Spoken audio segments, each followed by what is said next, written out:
त्रिदलं त्रिगुणाकारं त्रिनेत्रं च त्रियायुधं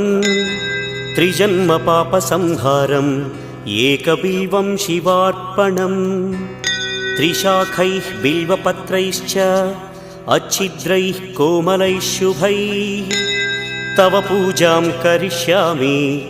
एकबिल्वं शिवार्पणम् कोटिकन्या महादानं तिलपर्वतकोटयः काञ्चनं शैलदानेन एकबिल्वं शिवार्पणम् काशीक्षेत्रनिवासं च कालभैरवदर्शनं प्रयागे माधवं दृष्ट्वा एकबिल्वं शिवार्पणम् इन्दुवारे व्रतं स्थित्वा